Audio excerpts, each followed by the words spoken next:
ስለዚህ ይሄ ምርጫ ሌላ መዘዝ ይዞ የሚመጣ ምርጫ ነው። በነገራችን ላይ አሁን እኛ ስለ ብሔር ፖለቲካ ነው የምንለው። አሁን የሃይማኖት ፖለቲካ እየተጀመረ ነው። ስም ልጠራል ይችላል።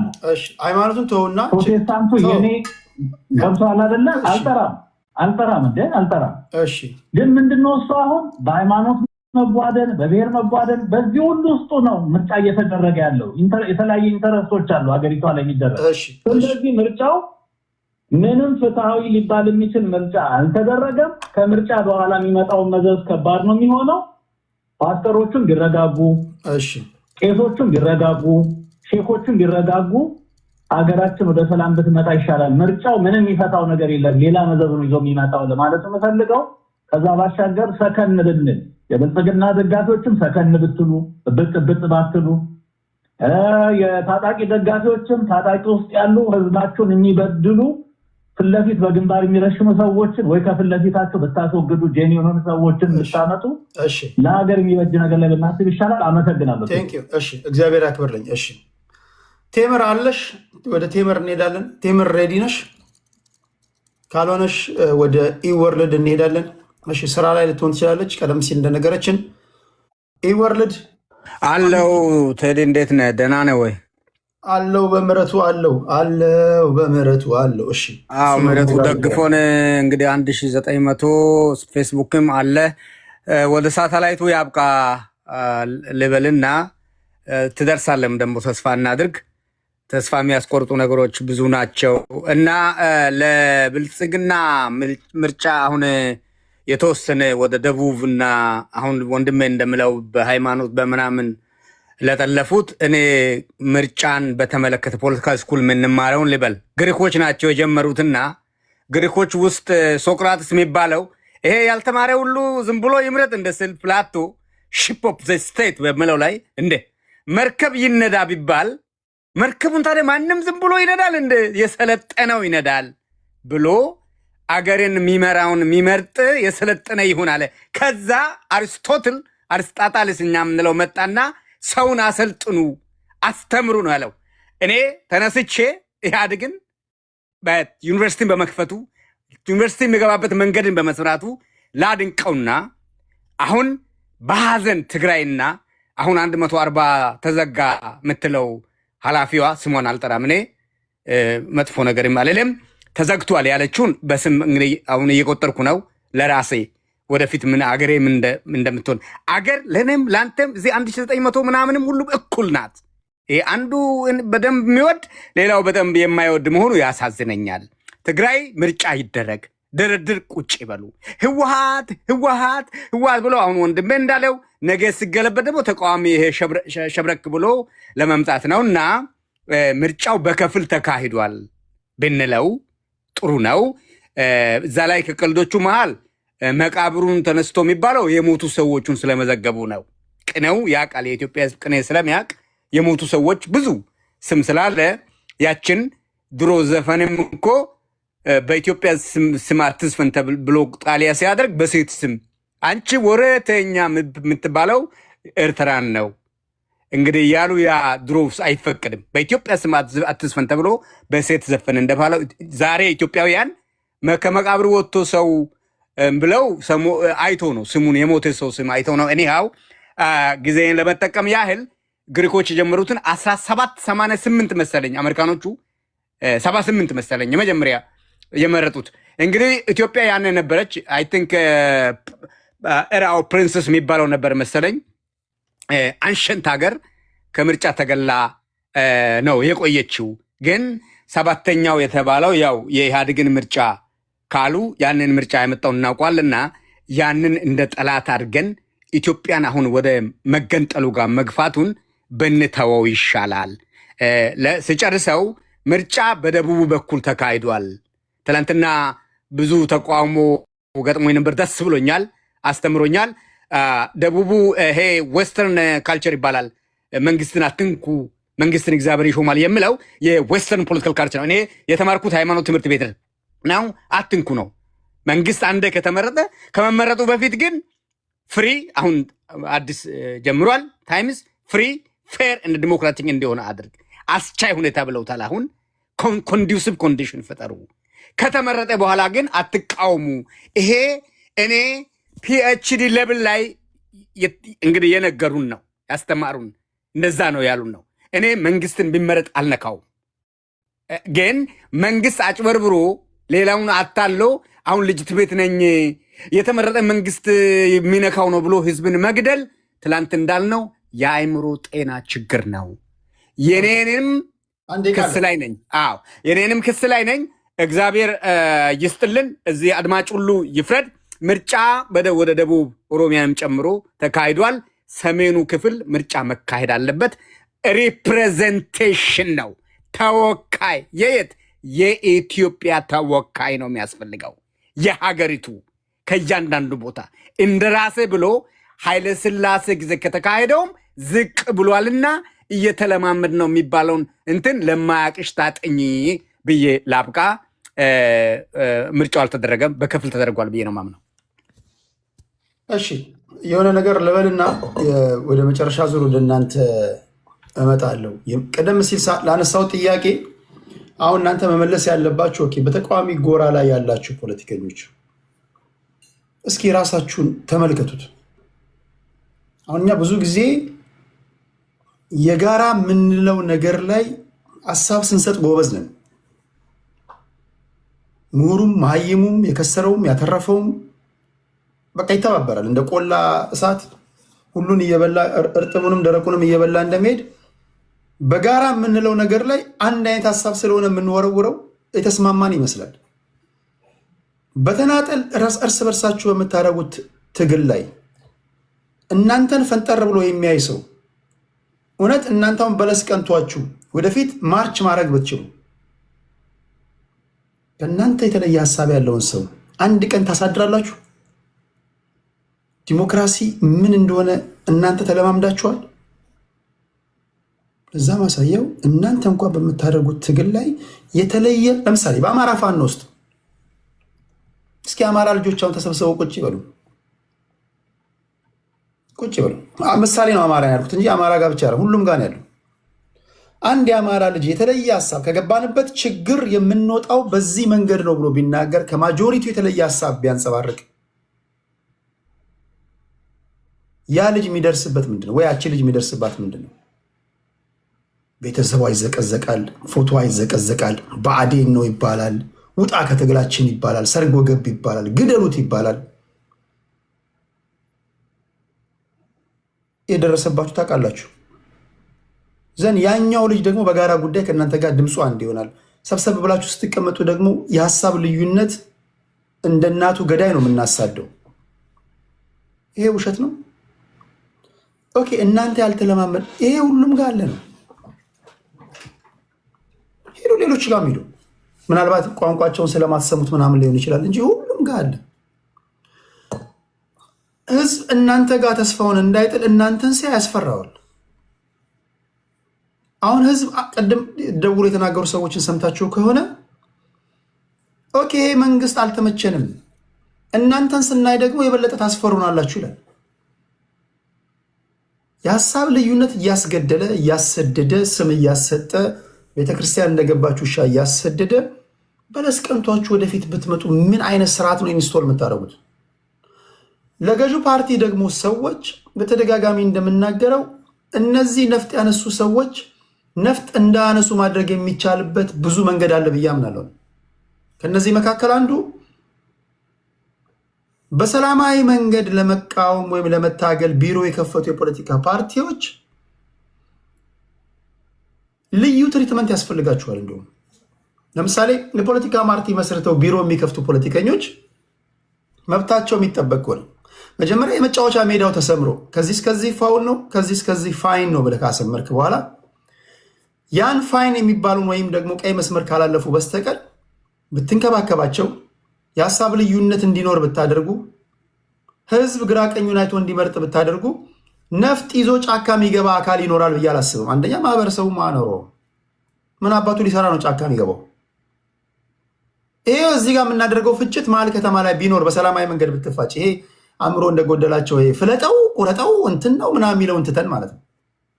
ማንም ፖለቲከኛ ብሔርን የመሳደብ ግለሰቦችን የመሳደብ ወይ ጥላቻና እልቂት የማይሰብክ እስከሆነ ድረስ ሀሳቡን በነፃነት ለመሸጥ እስከ ተቋቋመ ድረስ ፓርቲ መስርቶ ጥበቃ ተደርጎለት ሳይዋከብና ሳይንገላታ ሀሳቡን እንዲሸጥ ቢደረግ ጫካ ይገባል ብላችሁ ታስባላችሁ? ይህን ደግሞ ፖለቲካ ፓርቲዎች ጫካ ወይም ደግሞ ታጣቂዎች ጫካ እንዳይገቡ የአንበሳውን ድርሻ መወጣት አለበት መጫወት አለበት ብዬ ማምነው እኔ ጀቱንም በጀቱንም የያዘው መንግስት ነው ብዬ ነው ማስበው። ጃንሆይ ከስልጣን ከወረዱ በኋላ ወርቃማ እድል በእጃችን ነበር። ደርጎች ከሶስተኛ ክፍለ ጦር የመጡ ሰዎች ደርጎች ምህዳሩን አስፍተው ቢሆን ኖሮ ዛሬ እዚህ መውጫጣ ዙሪት ውስጥ ባልገባን ብዬ አምናለሁ። እነ መኢሶን፣ እነ ኢሃፓ፣ እነ ሰደድ በሏቸው የመንግስቱ ኃይለማርያም ፓርቲዎች፣ እነ ኢጫት፣ እነ ወዝሊግ ምናምን የሚባሉ እነዚህ ፓርቲዎች አትሊስት ሀሳባቸውን ሸጠው የመጀመሪያው ሪፐብሊክ ስርዓት ነው ከንጉሳዊ ስርዓት ወደ ሪፐብሊክ ስርዓት የመጣንበት ኢን ሂስትሪ ያችን ወርቃማ ዕድል የሶስተኛ ክፍለ ጦር ሰዎች ባያከሽፉት ኖሮ ዛሬ እዚህ የድንጋይ ዘመን ፖለቲካ ባላራመድን፣ ሌሎችም ጫካ ባልገቡ ነበር። እንዳሉት እኛ የኢትዮጵያ ሕዝብ አደራ አለብን። ስልጣኑን ወይም ደግሞ ፖለቲካው ለፖለቲከኞች ሰጥተን እኛ ወታደሮች ነን፣ ወደ ካምፓችን እንመለሳለን ብለው ለኢትዮጵያ ሕዝብ እንደተናገሩት ያኔዎቹ እነ አጥናፉ አባተ እነ መንግስቱ ኃይለማርያም ይሄን አድርገው ቢሆን ኖሮ ኢትዮጵያ ዛሬ የሚያጓጓ ዲሞክራሲያዊ ስርዓት በነበራት። ኦኬ፣ ከዛ በኋላ የመጡት ኢህአዴጎች ያለፉት 27 ዓመታት ያልሰራኸውን ነገር አሁን ራሱ እንዴት ነው የምትጠብቁት? ያለፉት 27 ዓመታት ተቋማት ገንብታችሁ ነበር። ኢትዮጵያ ውስጥ ተቋም ኢንፍራስትራክቸሩ አለ፣ ፊዚካል ኢንፍራስትራክቸሩ አለ። ነፃና ገለልተኛ የሆነ ፍርድ ቤት ነበር። የብርቱካን ሚደቅሳን ኢንተርቪው ያደመጠ ሰው የነበረውን ስርዓት በቃ መገንዘብ ይችላል። በተለይ በፍርድ ስርዓት ብርቱካን ሚደቅሳ ስዬ አብርሃ ላይ ፈረደች። አንድ ተራ ፖሊስ ምን አገባሽ ምን አባቷ ብሎ ወረወረው። ነፃና ገለልተኛ መከላከያ ሰራዊት ነበር። ነፃና ገለልተኛ ፖሊስ ነበር። ነፃና ገለልተኛ ሚዲያ ነበር። አትሊስት እንኳን የተለያየ አይነት ሀሳብ የሚንሸራሸርበት ፓርላማ ነበር። ያለፉት 27 ዓመታት ምን ሲሰሩ የኖሩት እኚህ ሰዎች? ያልሰሩትን አሁን ይጠይቃሉ እኮ። ተቋማት በፕሮሰስ ነው የሚገነቡት እኮ። ደርግ ሲጀምረው ከደርግ በኋላ የሚመጣው ያስቀጥሏል፣ ከዛ በኋላ የሚመጣው ያስቀጥል። ቼን ነው፣ ኦቨርናይት ኢንስቶል የምታደርገው ነገር አይደለም።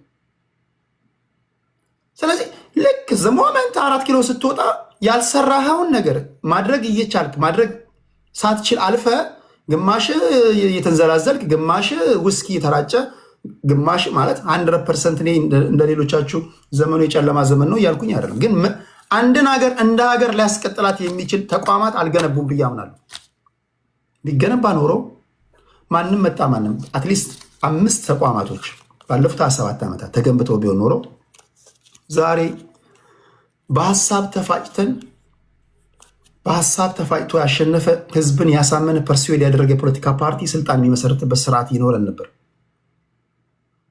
ለገዢው ፓርቲ ብቻ ሳይሆን ለተቃዋሚዎችም ተመሳሳይ ድምፅ እድል የሚሰጥ ሚዲያ ቢኖር ኖሮ ገዢው ፓርቲ ብቻ ሳይሆን ተቃዋሚዎችም ሲጠሩት የሚዘግብ አንዳንዴ እኮ እኔ ሳለማምድ እኮ ስትሬንጅ ነው የሚሆንባቸው። ዛትስ ዋይ የሚሳደቡት እነ ስዩም ተሾመኔ ነው።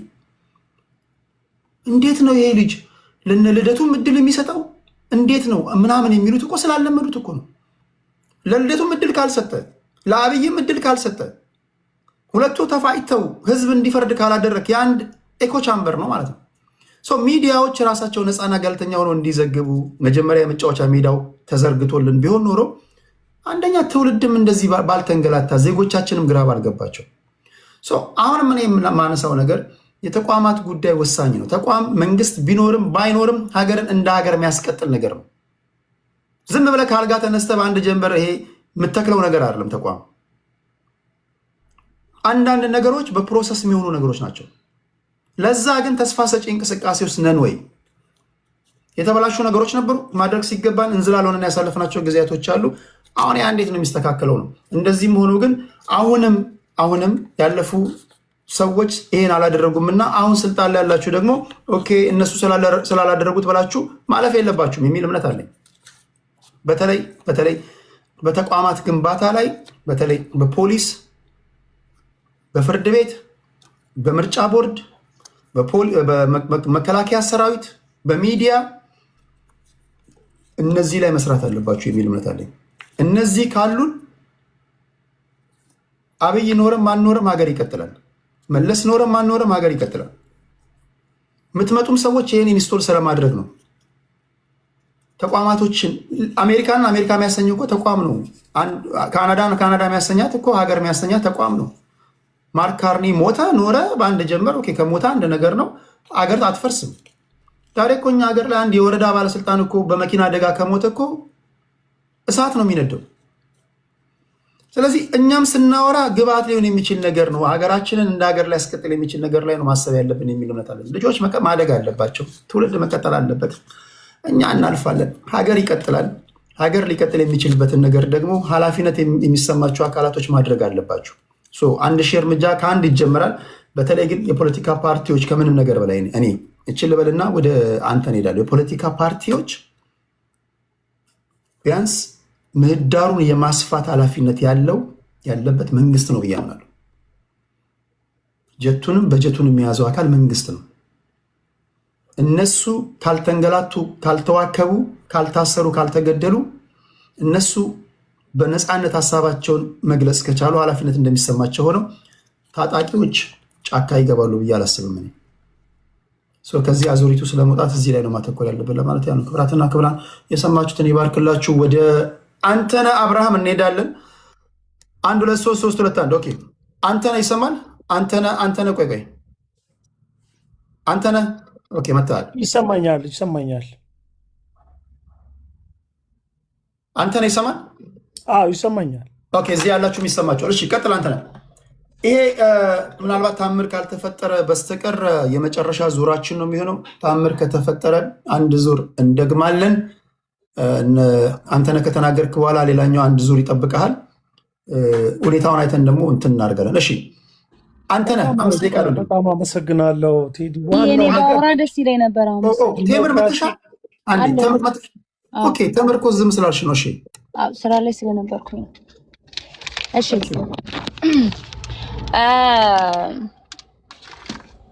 እኔ ያው የሚገርመኝ አሁን አንዳንድ እዚህ ሰዎች አሉና ማናቸውም የማይታወቁ አሁን የፋኖ ድምጽ ብሎ ያሰማ የፋኖ ደጋፊዎች ብሎ አንዳንድ በደንብ አድርገው እንኳን ስማቸውን አስተካክለው የማይጽፉ ዝም ብለው ለመታወቅ ልክ አንድ ጊዜ ኢየሱስ ክርስቶስ ነው ማርያም የኬሚስ የሰው ናት ምናምን ያለ አንድ ሰው ነበር። ማን ነበር ስሙ? ሀራሃራ የሚባልና እንደነዚህ አይነት ማይሞች ያወሩትን እዚህ አምጥቶ ልክ የፋኖን አድርጎ ማውራት ያው ካድሬዎች አንዳንድ ጊዜ ከጭንቅላታቸው ሆዳቸው የሰፋ ስለሆነ ያው የመንግስትን እንትን ፕሮፓጋንዳ ምናምን በቃ እንወደድ ባዮች ምናምን እንደዚህ አይነቶች ናቸው እና እኔ ብዙም ለነሱ ቦታ አይሰጠኝም። ግን የኛ ፋኖ ማለት እና አርበኛ ዘመነ ካሴ መሪዎቻችን እነሱ ነው ፋኖ ማለትና ይሄን ዝም ብሎ የማንን ማይም ያወራውን አምጥቶ ፋኖች እንደዚህ ይላሉ፣ ጽንፈኞች ናቸው፣ ጡት ቆረጡ ይላሉ ምናምን ብሎ ለማውራት መሞከር ይሄ ያው እናንተም ከነዛ ከተናጋሪዎቹ አትሻሉም። ያው አንድ አይነት በዱካችሁ የምትፈርሙ አይነት ሰዎች ናቸው ብዬ ነው ማስበው። ሌላው የምናገረው ምንድነው አብይ አህመድ እኔ ባለፈም እዚህ አንተ ጋር ትንሽ ተጨቃጭቀናልና ኢትዮጵያ ውስጥ እኔ መንግስት የለም ብዬ ነው ማስበው። መንግስት የለም ማለት በጉልበት ዝም ብሎ ዲክታተር ሳይመረጥ ተመርጫለሁ፣ ኮረጆ ሞልቶ አስቀምጦ ተመረጥኩ፣ የዛሬ 3 ወር 4 ወር ቤተሰቦቻቸው ሙተውባቸው 40 ሲያወጡ ጥቁር በጥቁር ለብሰው ሲያገኙ በነገራችን ላይ ያቺ እና አብይ አህመድ በቃ የወረደ የበሸቀ ነው። በጣም የሚያስጠላ መንግስት እንደሆነ የሚያሳየው አንድ ጥቁር ለብሳ የመጣች ሴት ሸዋ አካባቢ ነው። እኛ ኢንፎርሜሽኑ ደርሶናል። እንደውም አንድ ፋኖ ከመሬት ገብቶ ነበርና ትናንትና ምንድነው ያለው? መረጃውን ሙሉ ኢንተርቪው ሁሉ አድርገን መረጃለን እናመጣለን ነው ያሉትና ቤተሰቦቿ ከ4 ወር ምናምን በፊት የሞቱባትን ሴት አዲስ እንደሞቱባት አድርጋ እንድታወራ አስገድደው እና በቃ አብይ አህመድን ለመምረጥ ህዝቡ ያለው ጉጉት ሀዘን ላይ ሆነው እየተነሱ መተው እየመረጡኝ ነው ምናምን ለማስባል የሄዱበት ጥጌ ቅሌትን ነው የሚያሳየው። በነገራችን ላይ እንደዚህ አይነት ድራማ ራሱ ሰርቶ ሰውን እኔ ተፈላጊ ነኝ ብሎ ለማሳየት ምናምን ነገር የተሄደበት መንገድ በጣም ያስቃል። እኔ በታሪክም እንደዚህ አይነት የወረደ አይነት ምርጫ ተካሂዷል ብዬ አላስብም። 97 ላይም እንደዚሁ ያው ኢትዮጵያን ሲመሯት የነበሩ ዲክታተሮች ናቸው። በርግጥ 97ም ላይ ነው የዛን ሰዓት ልጅ ነኝ ብዙም እንትን አልልም። እንደዚሁ አይነት ነገር ኮሮጆ እንትን እየተባለና ግን የአብይ በጣም የተለየ ነውና ያሳፍራል። በአጠቃላይ አማራ ክልል ላይ ደግሞ እንዳያችሁት እዚህ የመጣችሁ የብልጽግና ካድሬዎች እናንተ ጽንፈኞች ፋኖ ባካችሁ አማራውን ተውት ምናምን ለምትሉ ማሳያው ፋኖ ማለት የአማራ ህዝብ እንደሆነ መንገድ ዝጋ ትራንስፖርት አቁም ሲለው ሲትዛዝ ከፋኖ ሲመጣ ካንዳንድ አሳይቷቸዋል። ጥርቅምቅም አድርጎ ሳይንቀሳቀስ መንግስት ተንቀሳቀሱ ሰላማዊ ነው ብሎ የራሱን የቻለ ፕሮፓጋንዳ ሊሰራ ነበር፣ ግን አልተቻለም።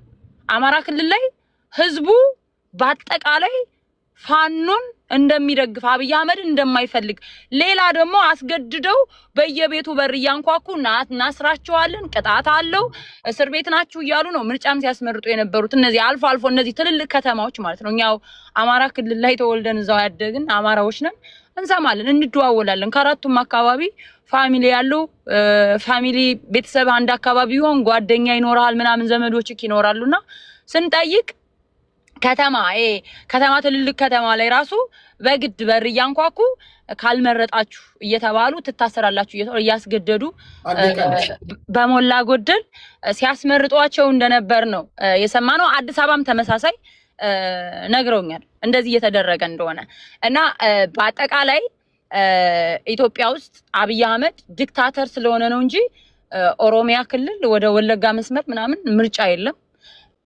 አማራ ክልል 95% አልመረጠም። በአጠቃላይ ከ160 ወረዳዎች 140ው ላይ ጦርነት ነበር። አክቲቭ የሆነ ጦርነት በእንትኑ ማለት ነው። ስለዚህ አንዳንድ ሰዎች ደግሞ ምን አሉ፣ አሁን እዚህ ወንድማችን አንተነህ ራቁታችሁን የቀራችሁበት ምናምን አለ። አብይ አህመድ ነው ራቁት ነው የቀረው። ዓለም በጣም እየተሳለቁ እየሳቁ የዘገቡት ብቻውን ከራሱ ጋር የተወዳደረ የመጀመሪያ መሪ ያለ ተወዳዳሪ ብቻውን ተወዳድሮ አሸነፍኩ ያለ መሪ ነውና ራቁቱን ቀርቶ መሳቂያ የሆነው እሱ ነው። ሌላ መሳቂያ የሆነው የለም። ያው መሪዎቻችን እና አርበኛ ዘመነ ካሴ ለኢትዮጵያ ሕዝብ ጥሪ አቅርበዋል። በዚህ በሚቀጥለው ወራቶች በጣም ድንቅ የሆነ ነገር እናሳያቸዋለን።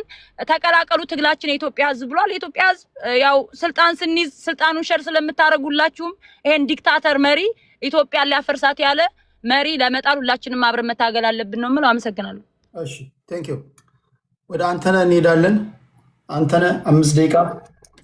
አመሰግናለሁ ቴዲ። ዋናው ነገር ምንድነው? ኢትዮጵያ ውስጥ ስርዓተ መንግስት በህዝብ የተመረጠ እንዲቀጥል መደረጉ ለሁላችንም ጠቃሚ ነው፣ ለህዝቡም ጠቃሚ ነው የሚል ነው። ታላቅ ሀገር ነው ያለን። ታላቅነታችንን ጠብቀን መጓዝ አለብን። ይህን ስንል ችግር እዚህም እዛም የለም ለማለት አይደለም። ችግሮች የሉም ያልኩበት ጊዜ እኔ የለም። የህዝብ ጥያቄ መመለስ ያለበት የህዝብ ጥያቄ መመለስ አለበት። ጊዜውን ጠብቆ መሄድ አለበት። ትጥቅ ያነሳው አካል በትጥቅ የሚመለስ ነገር እንደሌለ አውቆ ወደ ሰላም ወደ ድርድር እንዲመጣ በዚህ አጋጣሚ ጥሪ ማድረግ እፈልጋለሁ። በሰላማዊ መንገድ የሚደረግን የፖለቲካ ሽግግር እደግፋለሁ። ምርጫን በሚመለከት እኔ እንትናን ምረጡ የሚል ነገር ውስጥ አልገባሁም እስካሁን። ዋናው ነው እያልኩ ያለሁት ሰላማዊ ምርጫ ይካሄድ፣ በሂደቱም ደግሞ ህዝቡ የተሻለ ነው የሚለውን ይምረጥ፣ የተመረጠውን ደግሞ ተቀብለን አምነን እንሂድ የሚል ነው። ይሄ እንግዲህ ዲሞክራሲ ሁሉም ሰው የተስማማበት ሳይሆን ማጆሪቲ የተስማማበት ስራ ላይ የዋለ የሚሄድበት አሰራር ነው እና መበሳጨት አያስፈልግም።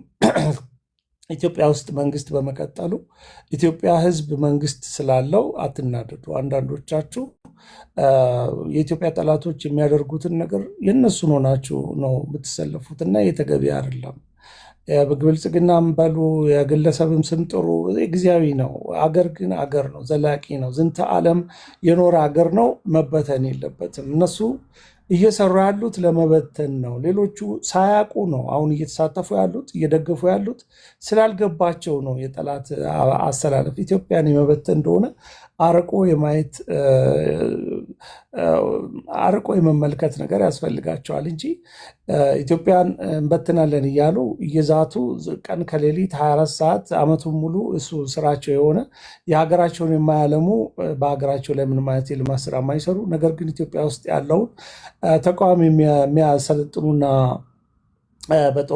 በጦር መሳሪያ የሚደግፉ አካላት ዓላማቸው ኢትዮጵያን የማፍረስ ነው።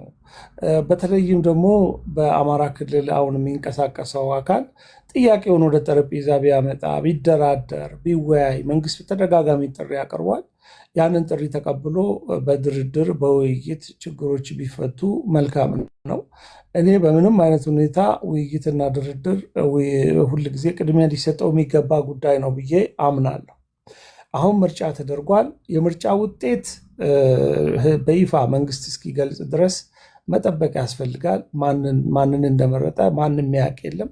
ተቆጥሮ ውጤቱ ተደምሮ ድምር ውጤቱ ለህዝብ ይፋ በሚሆንበት ጊዜ ውጤቱ ምንም ይሁን ምን ያንን ለመቀበል ህሊናችንን አእምሯችንን ማዘጋጀት አለብን። ሀገር የሚቀጥለው በዛ ነው። እየመረረንም ቢሆን ሽንፈቱን ተቀብለን አሸናፊ የሚሆነው አሸናፊነቱን ተቀብሎ የህዝብ አደራ ነው፣ የሀገር አደራ ነው። ያንን ይዞ የሚሄድበት ሁኔታ ነው መኖር ያለበት። እኔ በተለየ ሁኔታ በኢትዮጵያ ልጆች ላይ ልዩነትም በኢትዮጵያ ክልሎችም አካባቢ ላይ ልዩነት የለኝም። ሁሉንም በእኩል የማይሰው ነኝ። ስለዚህ በተቻለ መጠን የኢትዮጵያ ልጆች ህዝቡ የመረጠውን ተቀብለን ከሱ ጋር አብረን እየሰራን ያሉትን ችግሮች ደግሞ እንዲታረሙ የምናደርግበትን የተለመደ አሰራር ትግላችንን ደግሞ እንቀጥላለን። በጋራ የህዝብ ጥያቄዎች ይኖራሉ፣ መመለስ ያለባቸው መመለስ አለባቸው። ውይይት የሚፈልጉ ነገሮች መንግስት ክፍት መሆን አለበት፣ ወደ ሰፊ መሆን አለበት፣ ለአስቻይ ሁኔታ ለተቃዋሚዎችን መኖር አለበት የሚለው በተቻለ መጠን ተቃዋሚዎቹ ናቸው አስቻይ ሁኔታ የለም ማለት ያለባቸው። 56 ተቃዋሚ የፖለቲካ ድርጅቶች ከመንግስት ከስልጣኑ ከያዘው ጋር አብረው ነው በምርጫ የተወዳደሩት። አሁን ብቻውን ተወዳድሮ ብቻውን እያላችሁ የምታወሩ ሰዎች ምን ሆናችሁ ነው? መረጃ ከሌላችሁ ጠይቁ፣ አንብቡ። ስንት ፓርቲዎች ምርጫ ውስጥ ገብተዋል፣ ምን ያህል ፓርቲዎች ተሳትፈዋል የሚለውንም ነገር በደንብ ብታዩ ጥሩ ነው። በዓለም ፊት የተደረገ ምርጫ ነው።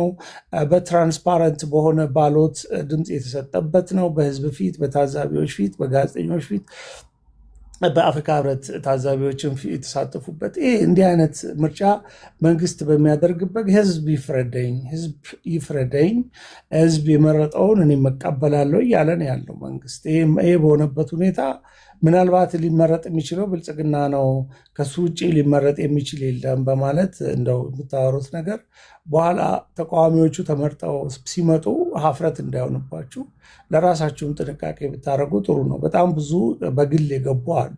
በጣም ብዙ በግል ተወዳዳሪ ሆኖ የተገቡ ሰዎች አሉ፣ በመቶዎች የሚቆጠሩ። ከዛ ደግሞ በፓርቲ የገቡ አሉ እና እዚህ በሙሉ ያሉበት ነገር ስለሆነ ሁላችሁም ይህንን የምርጫ ውጤት በትዕግስት ብንጠባበቅ እና ውጤቱን ደግሞ በጸጋ ለመቀበል ብንጠባበቅ መልካም ነው የሚል ሀሳብ ነው ያለኝ።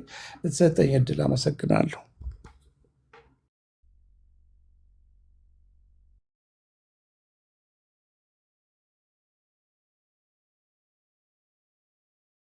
ሚውት ነህ። አንድ የብልጽግና ደጋፊ ቅድም እዚህ ገብቼ እያለው በህይወቴ እንደዚህ ተጨንቄ አላውቅም አለ። ምን ነው ምናምን ስለው እግዚአብሔር ከዚህ ምርጫ ብቻ ያወጣናል፣ ትንቅንቁ ከባድ ነው ብሏል። እና ብዙዎቻችሁ የምርጫውን ውጤት እስክትሰሙ ድረስ አይ ቲንክ እየጠበቃችሁ ነው መሰለኝ። እችን ብቻ ያወጣኝ እንደዚህ ጊዜ ፈርቻ አላውቅም ምናምን ብሏል። እና አይ ዶንት ኖ በዚህ ደረጃ ነው ማለት ነው ፉክክሩ። አይ ዶንት ኖ አንዳንዶቻችሁ ለምን እንደምትስቁ አላውቅም። እሺ አንተነን ከልብ እናመሰግናለን። ከአንተነ ቀጥሎ የምንሄደው ወደ አዲስ ታይምስ ነው። እሺ ተራዬ ለፈኝ ብሏል። ወደ ኢወርልድ እንሄዳለን።